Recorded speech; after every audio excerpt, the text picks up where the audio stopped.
At sinabi pa rin ng Panginoon, ang hindi kayang gawin ng doktor, kayang gawin ng Diyos. Amen? At last, ang apat, sabi ng Panginoon, sapagkat sa Diyos, walang imposible. Amen? Alam mo ate, sabi ng Panginoon una sa lahat, sinabi niya na magagawa niya ang lahat ng bagay. Ako ang manggagamot. Pag sinabi niyang manggagamot, wala ka ibang lalapitan kundi si Jesus. No. Si Jesus. Siya lamang.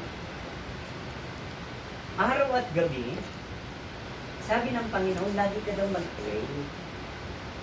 Lagi ka daw manalangin. Araw at gabi, tawagin mo ang pangalan ni Jesus at ikaw ay pagaling. Amen? So, tinuturo ng Panginoon na kapag tinawag mo ang Panginoon, Lord, pagalingin mo ako. Ang sabi ng Panginoon, hindi ka magalingin. Amen? Kaya nga, itinuturo ng Diyos na ang laging paglapit natin sa Diyos ay nanggagaling sa iyong puso. Amen? Mayroon ka ba nagawang kasalanan? Wala. Wala. Nung ikaw ay malakas ka, wala ka nagawang kasalanan? Okay. So, hihingi tayo. Samahan mo siya. Samahan mo siya. Ano? Sa Panginoong Jesus.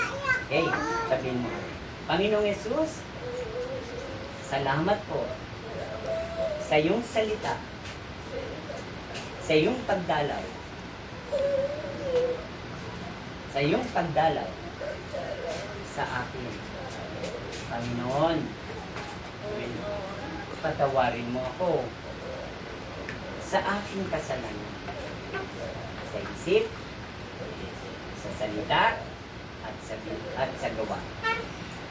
Pinagsisisihan ko na po, Panginoon, ang kasalanan ko.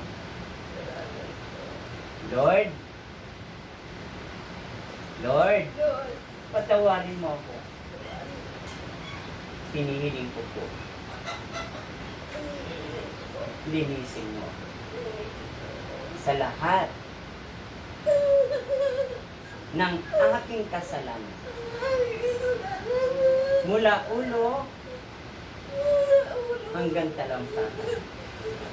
Ugasan mo ako ng banal mong dugo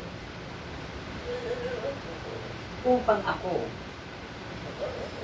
ay maging kalugod-lugod sa iyo araw-araw.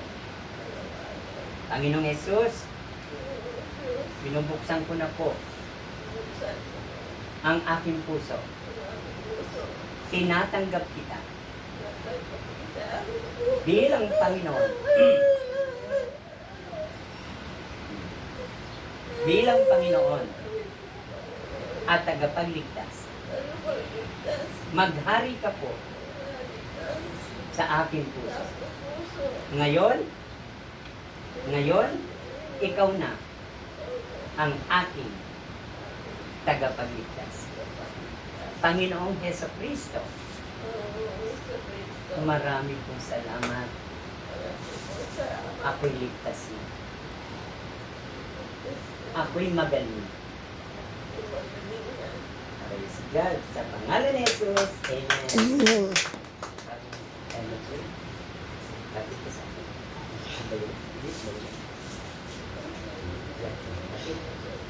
Hallelujah, glory to God. Dakila, makapangyarihan ng Diyos. Ama namin nasa langit, ikaw ang Diyos na manggagamot. Ikaw ang nagpapagaling sa lahat ng uri ng karamdaman. At atin sinasaway ang Espiritu na lumulukod sa Kanya. Ikaw, masamang Espiritu ng kasalanan, lumayas ka ngayon sa pangalan ni Jesus. Huwag ka nang babalik sa pagkatiting anak mo. Hallelujah. Ama, Panginoong Jesus, balutin mo sa akin ang iyong banal na dugo bilang protection. Kami sumasampalatay sa iyong mga sugat. Shake akin.